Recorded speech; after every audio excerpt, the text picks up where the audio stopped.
नमस्कार दोस्तों, आपका स्वागत है अपने YouTube चैनल PFP में। मार्केट में IPOs की बारिश होती हुई नजर आ रही है और इक्विटा स्मॉल फाइनेंस बैंक का भी IPO आ चुका है। इसका पूरा डिटेल्ड एनालिसिस करेंगे, अप्लाई करना चाहिए या अवॉइड करना चाहिए उसके बारे में पूरी जानकारी लेंगे। लेकिन उससे पहले अगर आपने चैनल को सब्सक्राइब नहीं किया है तो प्लीज़ सब्सक्राइब कीजिए और रेगुलर अपडेट्स पाने के लिए नोटिफिकेशन बेल को प्रेस कीजिए। साथ ही साथ टेलीग्राम चैनल को भी ज्वाइन कीजिए जिसकी लिंक डिस्क्रिप्शन बॉक्स में दी गई है। कंपनी के बारे में थोड़ी सी जानकारी प्राप्त कर लेते हैं तो आप देख पाएंगे इनकॉर्पोरेट हुई थी 1993 में। एक Chennai based इक्विटा small finance bank है ये, जो कि largest small finance bank India में दिखाई गई है फिजिकल ईयर 2019 में। अगर हम बात करें बैंकिंग आउटलेट्स की और अगर बात करें इसके एसेट्स अंडर मैनेजमेंट और डिपॉजिट्स के बारे में, तो एसेट अंडर मैनेजमेंट और डिपॉजिट में भी हमें second largest small finance bank दिखाई देती है। तो ऑफकोर्स स्मॉल फाइनेंस बैंक है तो छोटी बैंक है, लेकिन अगर बात करें सिर्फ और सिर्फ स्मॉल फाइनेंस बैंक की तो इंडिया में काफ़ी अच्छी पकड़ इसकी हमें दिखाई देती है। और जो दूसरे हमें स्मॉल फाइनेंस बैंक दिखाई देती है वो फोकस ज़्यादा करते हैं यहाँ पर माइक्रो फाइनेंस बिजनेस पर, लेकिन इसका ऐसा नहीं है। Unlike other micro finance company, it has a diversified loan portfolio and less dependence on micro finance business. तो माइक्रो फाइनेंस पे ही ज़्यादा डिपेंडेंसी है ऐसा यहाँ पर हमें दिखाई नहीं देता। डाइवर्सिफाइड लोन पोर्टफोलियो दिखाई देता है और मेन फोकस जो इनका दिखाई देता है वो है फाइनेंशियली अनसर्व्ड और underserved customers. The bank offers a wide range of banking products and services. The company provides microfinance loans promoting financial inclusion, housing finance and MSE finance. Equita Small Finance Bank offers financial products according to customers' income profile, type of security available and nature of business, जो कि of course हर एक bank ऐसे ही कामकाज करती है। Apart from this bank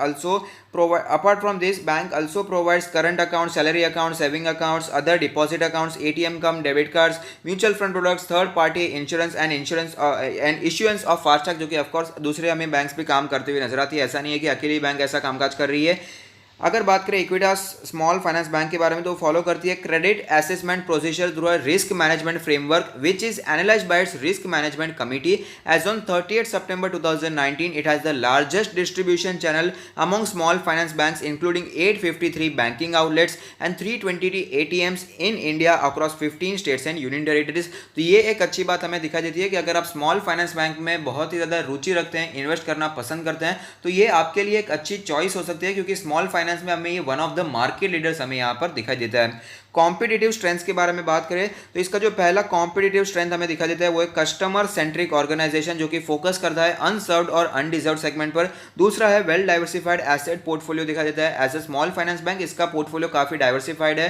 strong retail liability portfolio दिखाई देता है, जो कि बहुत ही अच्छी बात है। ऐसे बैंक्स में ही इन्वेस्ट करना चाहिए जो कि रिटेल लोन बांटने में ज्यादा कामकाज करता हो। क्रेडिट असेसमेंट प्रोसीजर्स हमें दिखा देती है, जिसके बारे में हमने इस पैराग्राफ में यहाँ पर बात भी की थी। अगर बात करें कंपनी के प्रमोटर्स के बारे में तो इक्विटास होल्डिंग्स लिमिटेड वो प्रमोटर है कंपनी के। आपको पता ही होगा मार्केट में इक्विटास का एक शेयर ऑलरेडी लिस्टेड भी है। अगर बात करें फाइनेंशियल्स के बारे में तो आप देख पाएंगे फाइनेंशियल परफॉर्मेंस हमें लगातार ऊपर जाता हुआ नजर आता है। ये सारे फिगर्स रुपीस इन मिलियंस में दिए गए हैं। अगर बात करें टोटल एसेट्स के बारे में तो आप देख पाएंगे 2018 में 1,33,000 मिलियंस का टोटल एसेट्स देखने को मिला था, जो कि लगातार हमें बढ़ते हुए नजर आ रहे हैं।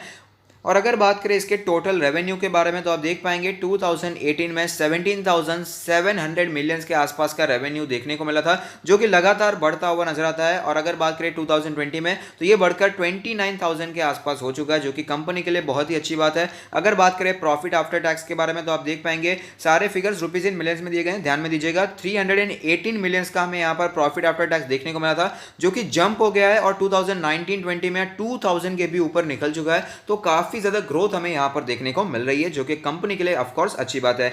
ऑब्जेक्ट्स ऑफ द इशू की बात करें तो bank proposes to utilise the net proceed from the fresh issue offer towards augmenting the bank's tier 1 capital base to meet future capital requirement. जैसे कि आपको पता है यहाँ पर आरबीआई ने भी बता दिया है कि बैंक्स को कैपिटल रेज करने की जरूरत है। तो अलग अलग माध्यम से सारी बैंक्स कोशिश कर रही है कि कैपिटल को रेज किया जाए और अपने फ्यूचर कैपिटल रिक्वायरमेंट को ही यहाँ पर फेस करने के लिए यहाँ पर हमें आईपीओ दिखाई दे रहा है।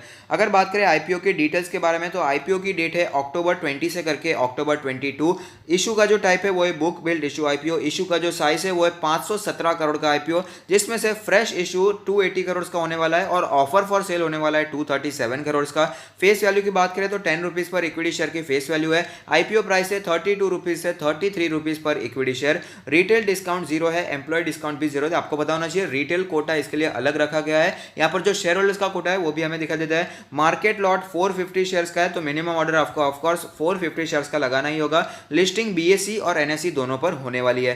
टेंटेटिव डेट के बारे में बात करें तो बिड या जो ऑफर है वो ओपन होने वाला है अक्टूबर 20 को और क्लोज होने वाला है अक्टूबर 22 को। और अगर बात करें अलॉटमेंट कब फाइनलाइज होगा तो यहाँ पर अक्टूबर 27 को हमें पता चल जाएगा। और रिफंड्स की बात करें तो अक्टूबर 28 से रिफंड्स आना शुरू हो जाएंगे। अगर बात करें अगर आपको IPO लग जाता है तो आपके डीमैट अकाउंट में जब क्रेडिट ऑफ शेयर्स होगा वो होगा अक्टूबर 29 और IPO की जो टेंटेटिव हमें डेट दिखाई देती है वो नवंबर 2 की लिस्टिंग डेट दिखाई देती है। मैं आपको बता दूं कि ये जो चेंजेस हमें यहाँ पर थोड़ा सा देखने को मिल सकता है, एक दिन आगे या पीछे भी हो सकता है। अगर बात करें IPO लॉट साइज के बारे में तो मिनिमम आपको एक लॉट के लिए अप्लाई करना होगा जिसमें 450 शेयर्स के लिए अप्लाई करना ही होगा और मिनिमम आपको यहाँ पर 14,850 रुपीज़ का इन्वेस्टमेंट करना होगा। और मैक्सिमम की बात करें तो एज ए रिटेल इन्वेस्टर आप यहाँ पर 13 लॉट से ज़्यादा का इन्वेस्टमेंट नहीं कर पाएंगे क्योंकि रिटेल इन्वेस्टर 2 लाख से ज़्यादा की बिड नहीं लगा सकता है। तो 1,93,050 रुपीज़ का मैक्सिमम इन्वेस्टमेंट आप कर सकते हैं।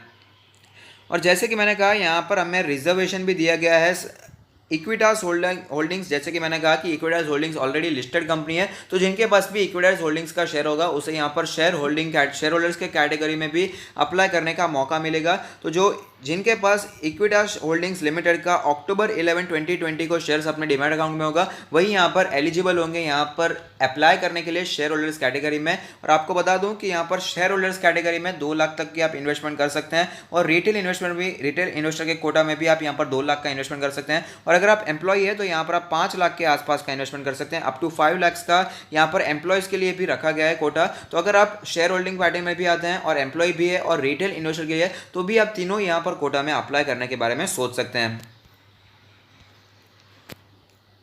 इन्वेस्टर्स का पोर्शन भी एक बार देख लेते हैं तो QIBs के लिए नॉट मोर देन 50% का यहाँ पर एलोकेशन किया गया है। NIS के लिए नॉट लेस देन 15%।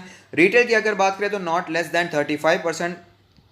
एम्प्लॉय की अगर बात करें तो आप देख पाएंगे नॉट मोर देन 5%। और अगर बात करें शेयर होल्डर्स के बारे में तो शेयर होल्डर्स के लिए नॉट मोर देन 10% का यहाँ पर रखा गया है। तो यहाँ पर अब बात आती है अप्लाई करना चाहिए या अवॉइड करना चाहिए। तो मेरा मानना है कि अगर आप स्मॉल फाइनेंस बैंक में इन्वेस्ट करना चाहते हैं तो ये आपके लिए एक अच्छा चॉइस हो सकता है। लेकिन मेरा मानना फिलहाल ये भी है कि जो बैंक्स यहाँ पर है उसकी हालत बहुत ही ज़्यादा खराब दिखाई दे रही है। और जैसे कि हमने देखा ये IPO क्यों आ रहा है तो फ्यूचर कैपिटल रिक्वायरमेंट के लिए IPO लाया जा रहा है और फिलहाल का समय बहुत ही ज़्यादा यहाँ पर गंभीर दिखाई देता है। और स्पेशली बैंकिंग को लेकर तो यहाँ पर क्या निर्णय आता है, सुप्रीम कोर्ट का वर्डिक्ट क्या आता है मॉरेटोरियम को लेकर, वो भी काफ़ी ज़्यादा यहाँ पर इंटरेस्टिंग रहने वाला है। अगर उसमें कुछ भी छेड़छाड़ हो जाती है या फिर हम कह सकते हैं कि अगर बैंक्स के खिलाफ डिसीजन हमें जाता हुआ नजर आता है तो ऑफकोर्स इसके लिस्टिंग गेंस पर भी बुरा इफेक्ट हमें पड़ता हुआ नजर आता है। और करंटली भी बात करें तो बहुत ही ज़्यादा लिस्टिंग गेंस की उम्मीद यहाँ पर नहीं लगाई जा रही है। बहुत ही तोड़फोड़ यहाँ पर लिस्टिंग गेंस हमें देखने को मिलेंगे, बहुत ही छप्पर फाड़ के लिस्टिंग गेंस देखने को मिलेंगे।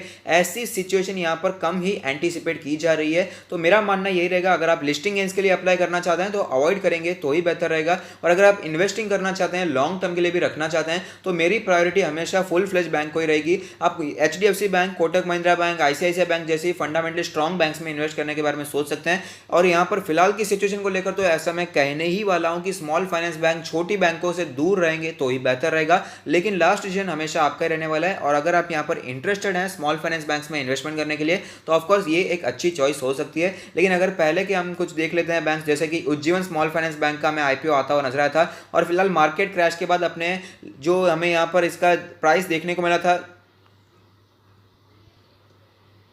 ऑफर प्राइस देखने को मिला था, उसी के आसपास ट्रेड करता हुआ नजर आता है। उसकी लिस्टिंग तो काफ़ी शानदार हुई थी लेकिन फिलहाल क्रैश के बाद ज़्यादा ऊपर नहीं जा पाया है। तो ऐसी सिचुएशन में मेरा मानना यही रहेगा कि स्मॉल फाइनेंस बैंक से दूर रहा जाए तो ही बेहतर रहेगा। लेकिन लास्ट डिसीजन हमेशा आपका ही रहने वाला है। और मैं साथ ही साथ आपको दूसरे दिन पर भी अपडेट करता रहूँगा कि कैसी सिचुएशन बनी हुई है कि आपको अप्लाई करना चाहिए या नहीं करना चाहिए। तो अगर आपको ये वीडियो पसंद आता है तो लाइक कीजिए, शेयर कीजिए, कमेंट कीजिए, सब्सक्राइब कीजिए और मुझे मोटिवेट कीजिए। Thank you, stay happy, happy investing.